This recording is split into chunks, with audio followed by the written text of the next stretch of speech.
The human princess awoke to a kingdom that no longer recognized her. The last thing she remembered was the royal chamber, the familiar scent of polished wood, the echo of her footsteps in the palace halls. But now nothing looked familiar. The walls were made of smooth metal, softly glowing with light from thin lines that ran like veins across the surface. Strange hums filled the room, almost like the city itself was alive.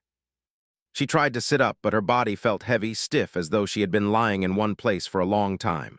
When she looked at her hands, they seemed pale and delicate, but her nails glowed faintly with a silver sheen. Panic rose in her chest.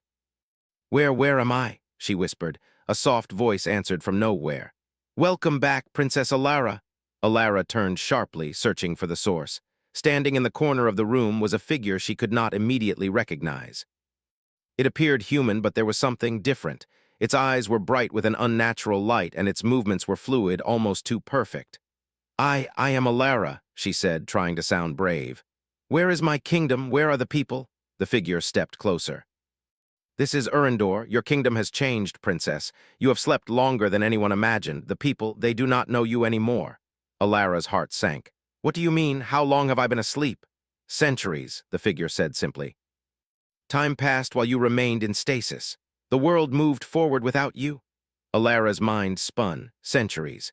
She remembered the vibrant streets, the laughter of the children in the palace gardens, the royal council debating matters of the kingdom. And now all of that was gone. She felt as though she had woken in a dream that had forgotten her existence. The figure, an artificial guide assigned to her, explained the situation carefully. When you were placed in cryogenic stasis, Urindor faced threats that could have destroyed it. Humanity adapted. Technology grew, your people survived, but they changed. The monarchy faded. The kingdom you knew no longer exists in the form you remember. Alara stood, her legs trembling. "Changed? How? What do you mean?" The guide gestured, and a holographic image appeared before her. She saw the city as it was now. Towering spires of glass and metal, hovering vehicles weaving between them, streets illuminated by glowing patterns. People moved through the city, but they looked different. Their skin had hints of metallic shimmer, some had glowing lines across their faces, and many carried devices linked directly to their minds. "This is my kingdom?" Alara asked, disbelief in her voice. "These people, they are my subjects." "They are your people, yes. But they do not see you as their princess. They follow a council of intelligence and innovation, guided by artificial systems. The monarchy is remembered, but it holds no authority here." Alara felt a wave of sorrow. She had expected to return to her throne, to be welcomed by loyal subjects and old friends. Instead, she was a relic, a memory of a past that no longer mattered. Yet deep inside, a spark of determination ignited. If her people had survived and adapted, she could find a place in this new world, too. She would learn, she would understand. The guide led her from the chamber into the city. As they moved through the streets, Alara's eyes widened at the sights. Skyscrapers twisted into impossible shapes, and bridges hung in the air without visible supports. People interacted with devices floating in midair, their eyes glowing faintly as they accessed information instantly. Robots and drones moved among them seamlessly. The city hummed with life, a mixture of organic and artificial energy. Alara noticed small things that reminded her of the old world. A fountain with flowing water, echoing the palace gardens, a mural depicting scenes of the old royal family. Children playing a game that looked like a mix of traditional tag and holographic projection. These fragments of the past made her heart ache and gave her hope. Humanity had not vanished entirely. It had evolved, but its spirit remained. As they walked, a crowd gathered, curious about the new arrival. The guide spoke to them, introducing Alara as the last princess of the original kingdom.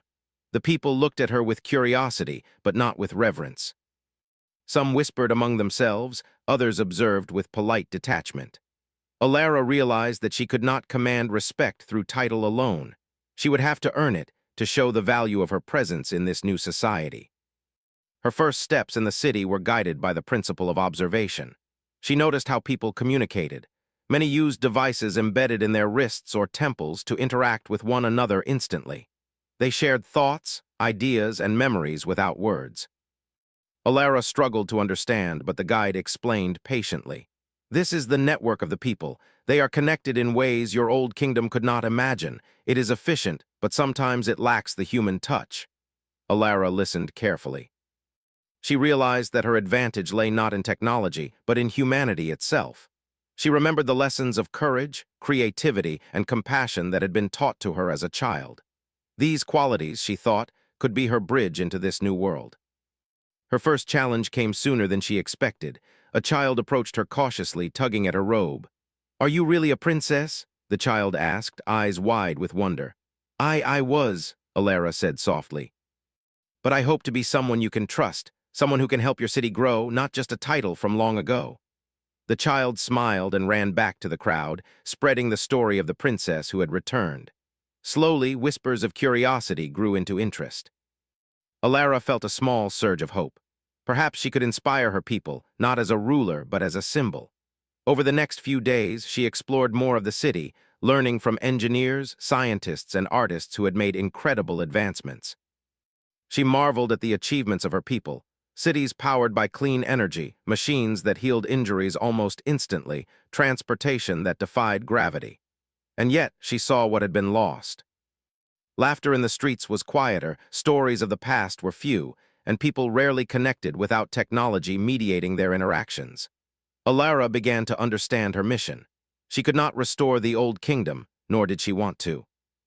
But she could remind her people of what they had once been, and perhaps guide them toward a future that balanced progress with heart. One evening, she returned to the palace chamber, now a small apartment provided by the council. She looked out over the city, lights shimmering like stars below. For the first time, she felt a sense of purpose. This world was strange, and the people no longer recognized her. But she could walk among them, learn from them, and help them rediscover the essence of humanity. As she sat quietly, the guide appeared once more. "Princess," it said, "the journey ahead will not be easy. Many will doubt you, and some may resist your influence. But remember, you carry the spirit of humanity itself. That is something no technology can replace." Alara nodded, feeling the weight of centuries on her shoulders, but also the strength of a resolve that had survived time itself. She knew that awakening was only the beginning. To find her place, she would have to explore, understand, and inspire. The city outside was alive with light and sound, a place of wonder and challenge. Alara rose, stepping to the balcony. She imagined walking through streets filled with curious faces, meeting people who had never heard her name yet could be touched by her actions. The kingdom had changed, but the heart of humanity remained. She would awaken it once more. In that moment, Princess Alara understood something profound. Titles and crowns were not what made a kingdom strong. Courage, creativity, compassion, and hope were the true pillars of civilization. And if she could bring those qualities back to the city, she could become more than a princess of the past. She could become a beacon for the future. Night fell over the city, painting the spires with soft, glowing light. Alara stayed on the balcony, her gaze sweeping across the horizon. Tomorrow, she would step into the streets, meet her people, and begin the work of rediscovery. She did not yet know how the city would receive her or what challenges awaited. But she knew one thing: humanity had endured before and it would endure again, and she would be part of that story. As the first stars appeared in the sky, Alara whispered to herself, "I may have awoken to a kingdom that no longer recognizes me, but I will help them remember who they are." With that resolve, she turned from the balcony, ready to face the dawn of a world she had never imagined, but one she was determined to understand and shape. Her journey had only begun. Princess Alara woke with the first soft rays of light filtering into her chamber. The city below was already stirring. Even after centuries, she could feel the pulse of Urindor in her chest, a mixture of curiosity and longing that drew her to the streets. She had spent the night planning her first real steps outside the palace chamber, thinking about how she could understand this transformed kingdom and the people who called it home. She dressed simply in a tunic provided by the council, designed to blend with the modern style of the city. Though it was unlike the royal gowns she remembered, it allowed her to move freely, and that was more important.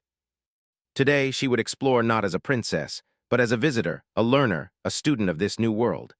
The streets were alive with motion. Vehicles hovered silently above the ground, moving in precise patterns, and the air buzzed softly with the hum of machines.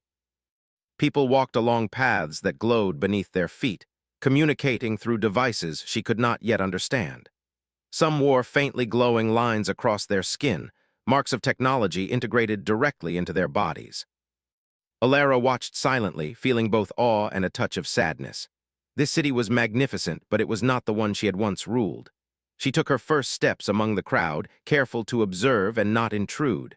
A young woman paused to glance at her, curiosity in her eyes. Alara smiled politely, and the woman smiled back before continuing her way. Small interactions like this gave Alara hope. Perhaps humanity had changed, but the heart remained. Soon, she came across a small square where children were playing. Their game was unusual, a mix of traditional chasing and projections of light that moved with them. Alara knelt down and watched as the children laughed and shouted, their joy filling the air. One of them ran up to her, a small boy with bright eyes. "Are you really a princess?" he asked, his voice full of wonder. Alara smiled gently. "I am," she said softly. "But more than that, I hope to be someone who can help you and your city. Can you show me how you play?" The boy's face lit up, and soon Alara found herself laughing as she tried to follow the rules of their game. The children were patient with her, guiding her through the strange lights and movements. For the first time since waking, she felt a connection, not of title or power, but of shared humanity. After the game, Alara was approached by a young man named Taran, a city engineer who had been observing her from a distance. He introduced himself with a polite bow and explained that he had been assigned to help her understand the city's systems.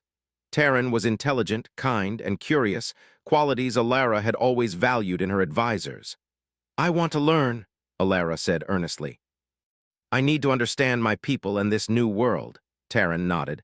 "Then you are in the right place. Our city is full of wonders, but also of challenges. You will see both, and perhaps you can help us see what we have forgotten." They walked together through the streets. Taran showed her the transport networks, the energy grids, and the communication systems that allowed Erendor to function efficiently. Alara listened carefully, asking questions and taking mental notes.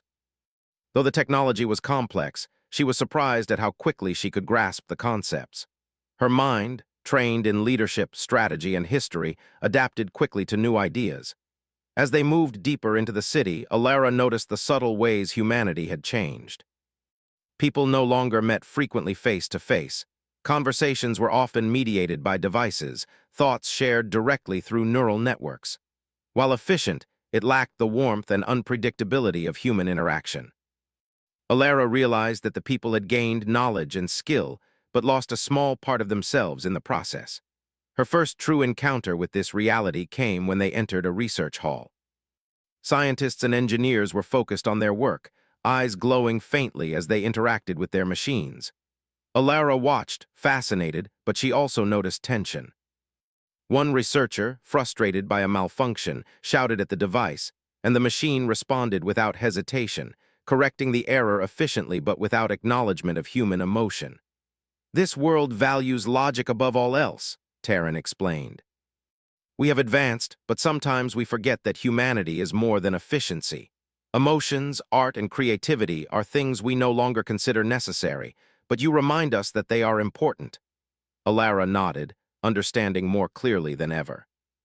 Her role would not be to command the city, but to guide it, to awaken the humanity that had been buried beneath progress and technology. Their next stop was the Historical Archive, a massive library of records from before the age of integration. The walls were lined with holographic scrolls, each containing the history of the kingdom, the rise of technology, and the stories of individuals who had shaped the world.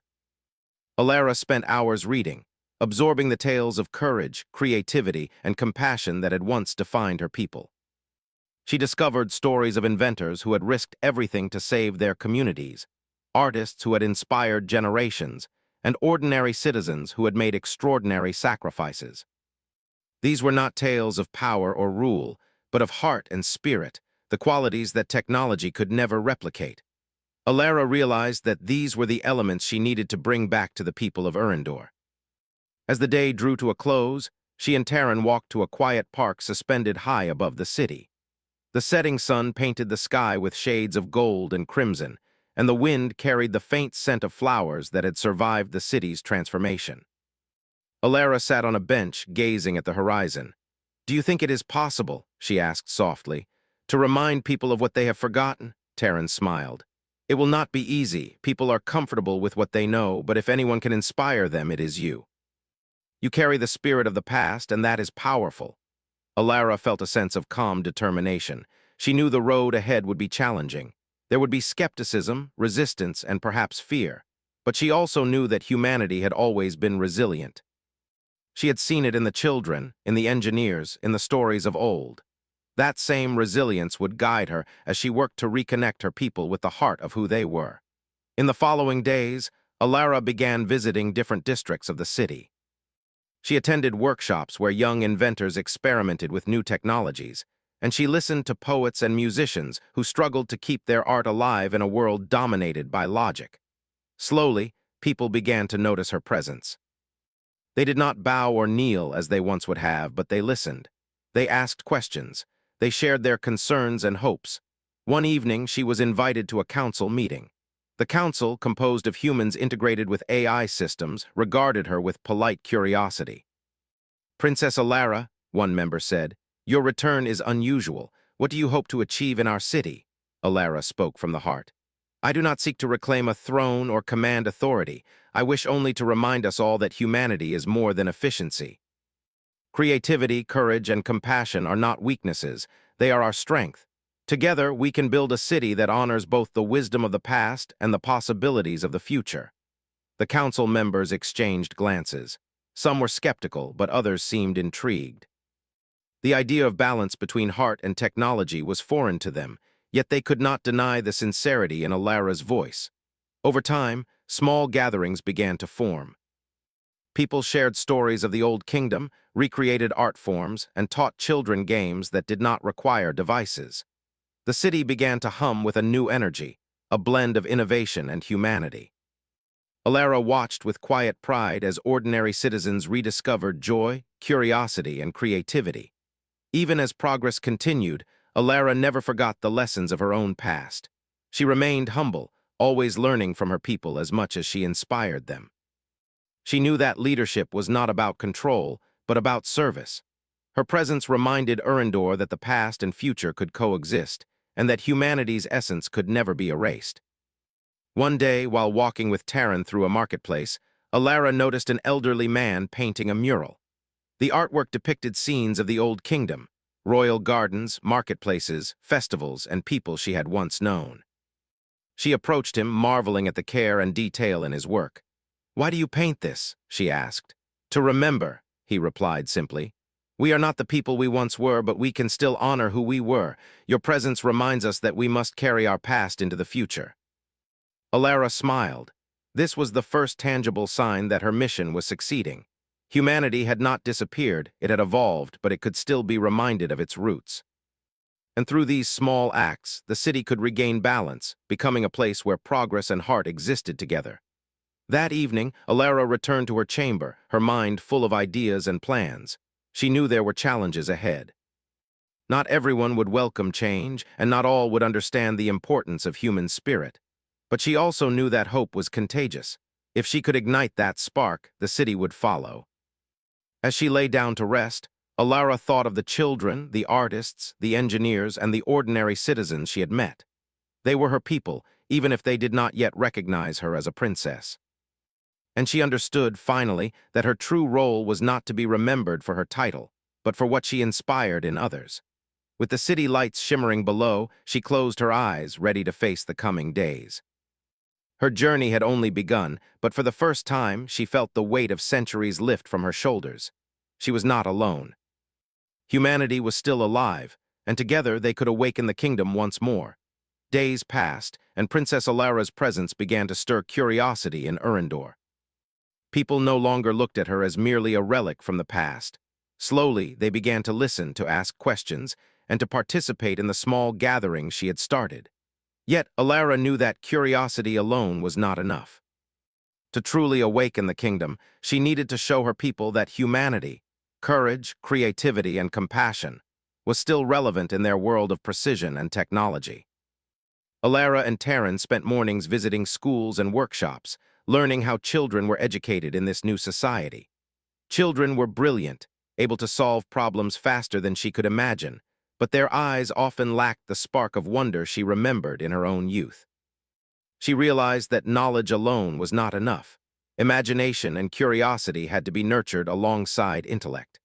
In one classroom, children worked on constructing miniature hovercraft using both traditional tools and advanced nanomaterials. Alara knelt beside them, helping a small girl adjust a delicate wing. "Why do you make it fly like this?" Alara asked. "Because it is faster," the girl replied. Alara smiled gently. "It can fly faster, yes, but what if it could also do something unexpected, something beautiful?" "What would it look like then?" The girl tilted her head, thinking. Slowly, she adjusted the design, adding curved wings and colorful patterns. When it floated above the ground, moving gracefully, her eyes sparkled with delight. Alara realized that even in a world dominated by efficiency, there was room for wonder, and she had a role in helping others see it. In the afternoons, she and Taryn visited neighborhoods where ordinary citizens lived. Alara listened to their stories, discovering the hidden struggles that progress had brought. People were connected, yes, but they were also isolated in their own networks. Friendship, art, and play had been replaced with speed and precision.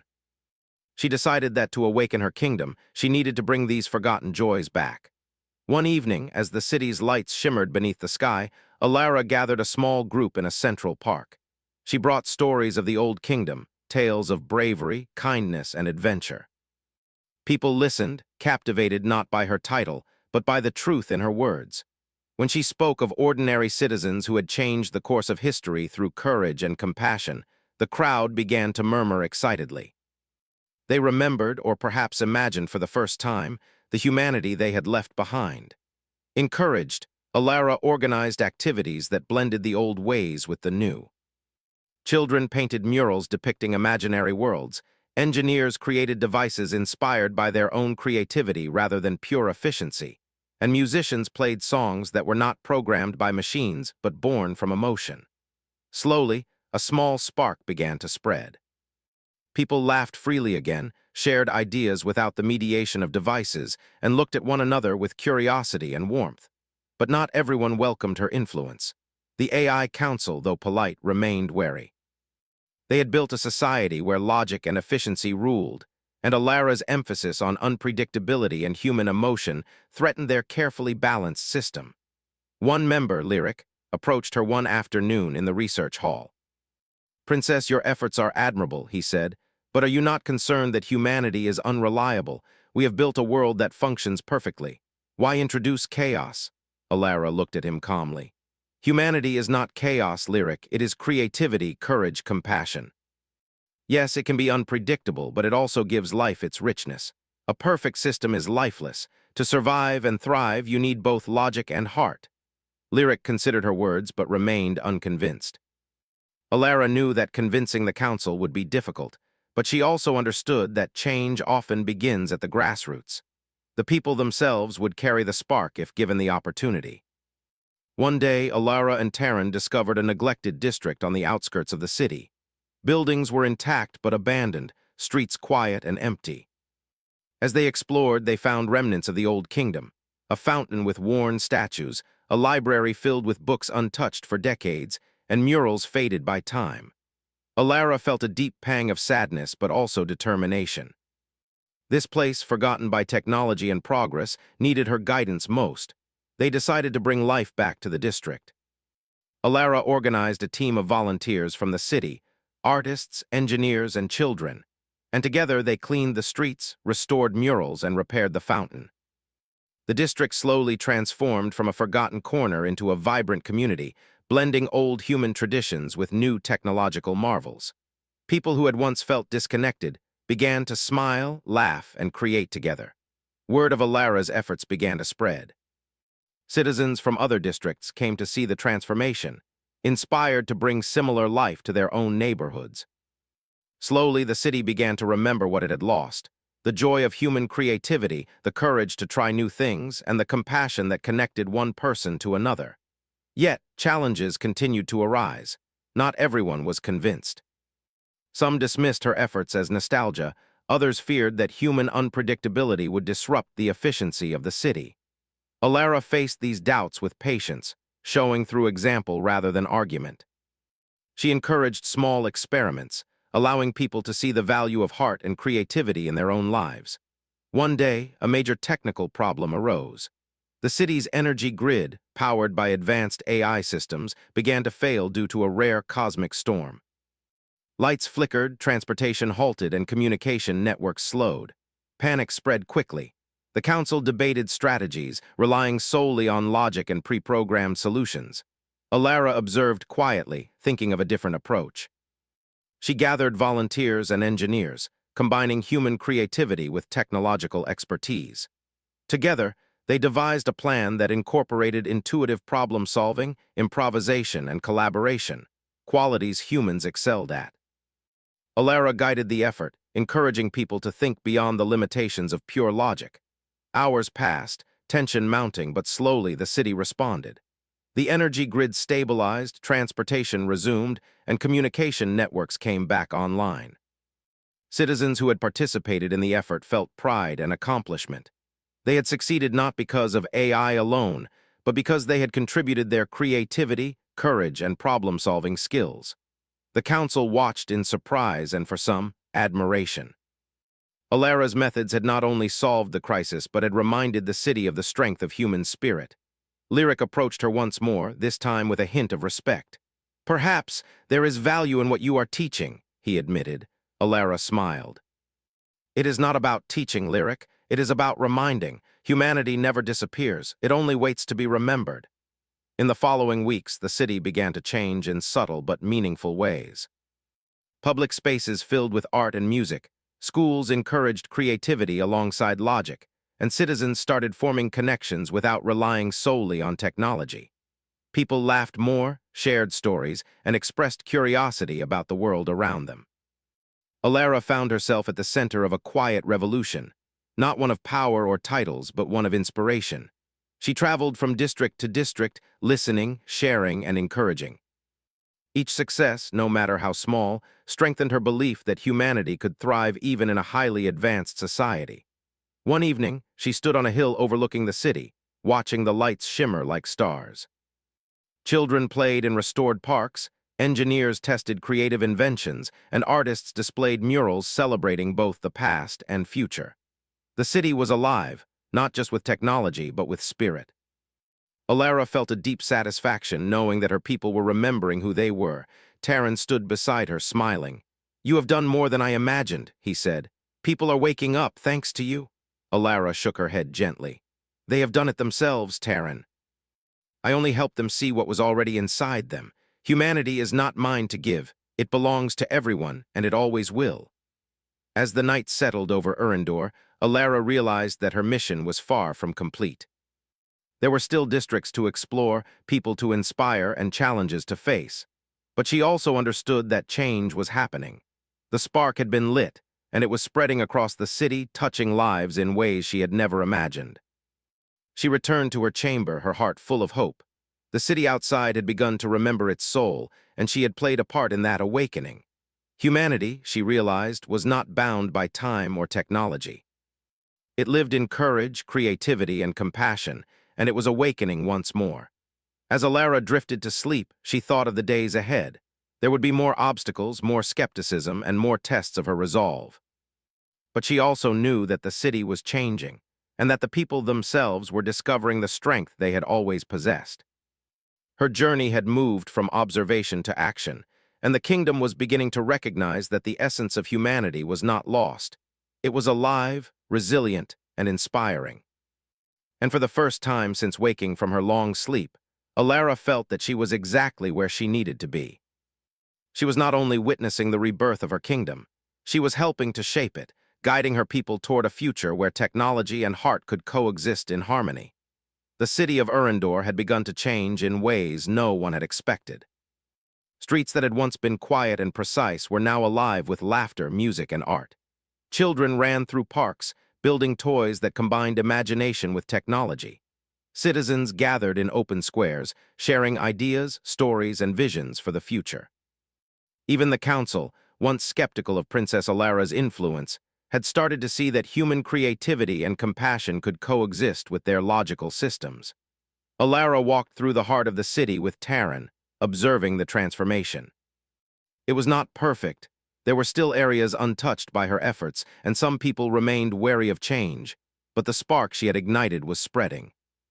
Everywhere she looked, she saw signs of life. Murals depicting heroic deeds, small gardens tended by volunteers, and children playing games she had introduced. The city was awakening to its humanity once more. They arrived at the central square, where a new project had drawn a large crowd.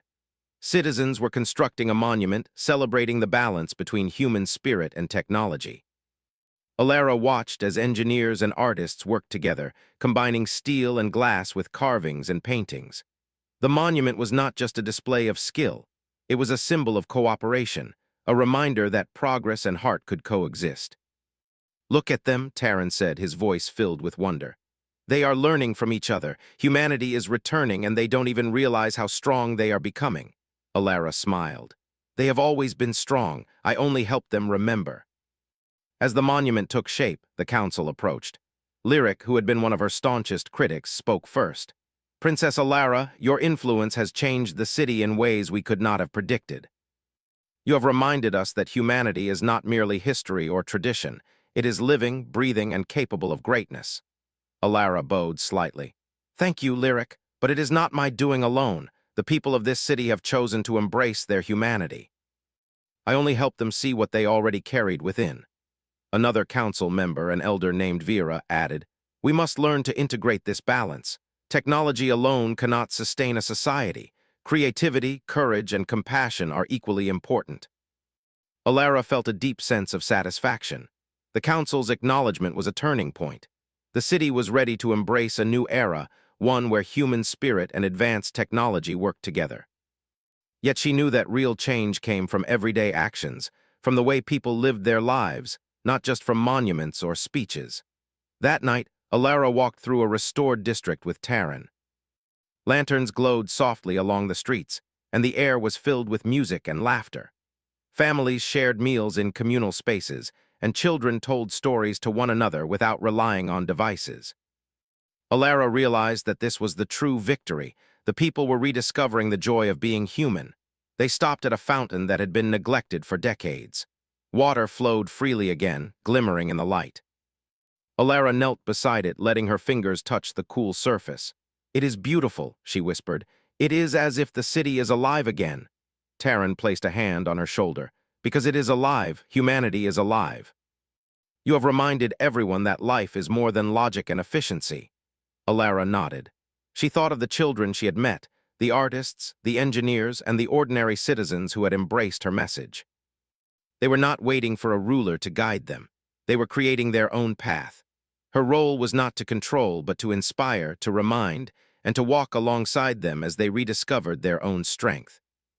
In the following weeks, Alara focused on ensuring that the changes she had started would last. She organized workshops where young people could learn both the arts and sciences, encouraging them to think creatively while solving practical problems. Communities shared resources and knowledge, fostering collaboration across districts. The city's systems, once rigid and purely logical, now incorporated human input, making them more adaptable and resilient.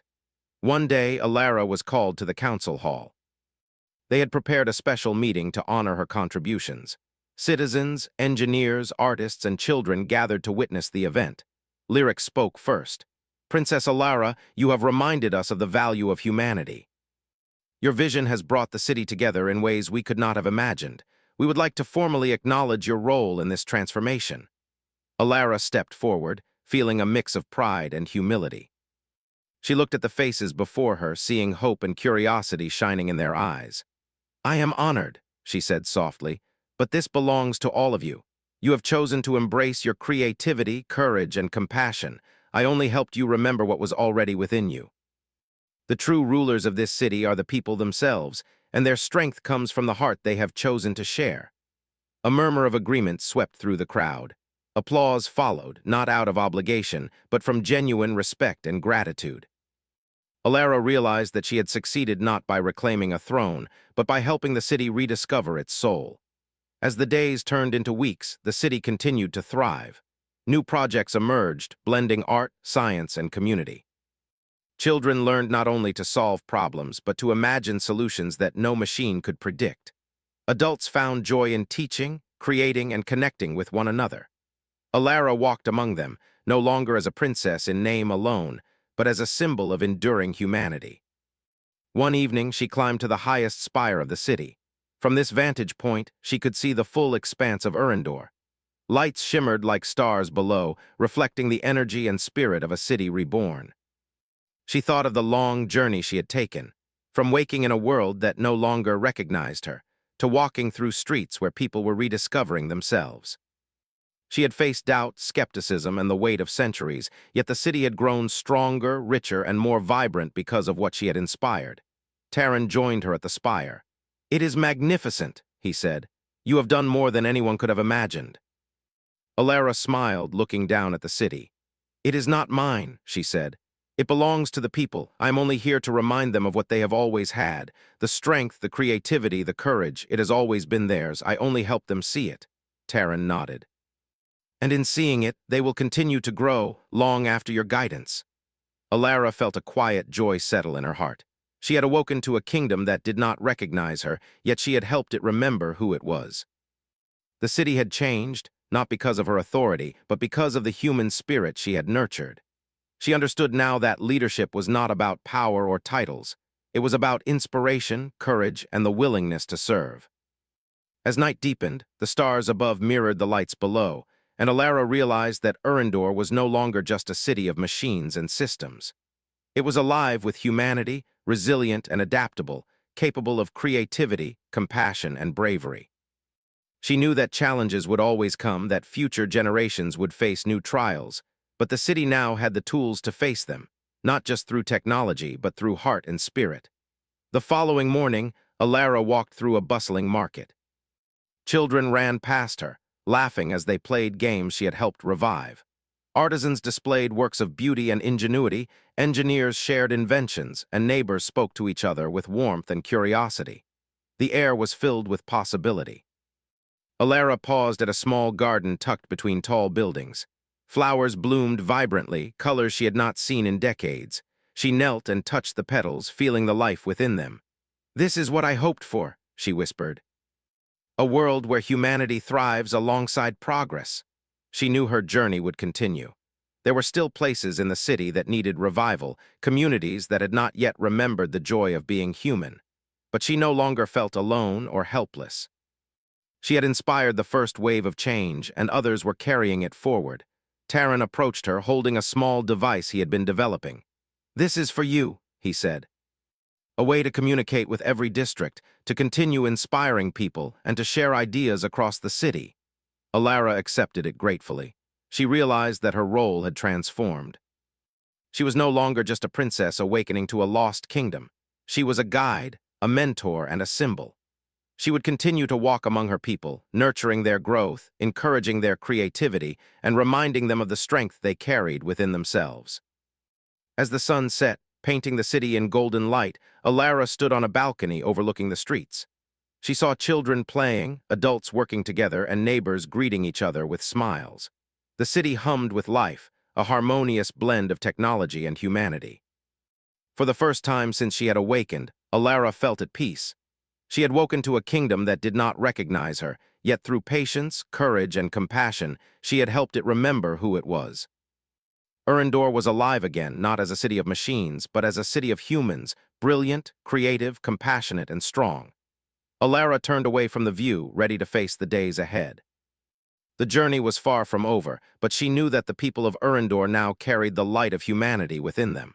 She would continue to inspire, to guide, and to remind them of what they could be. The kingdom had awakened, and its future was bright. And Princess Alara, who had once feared she was lost in time, finally understood her place, not as a ruler of title, but as a guardian of the human spirit, ensuring that the heart of her people would never be forgotten again. The human princess awoke to a kingdom that no longer recognized her.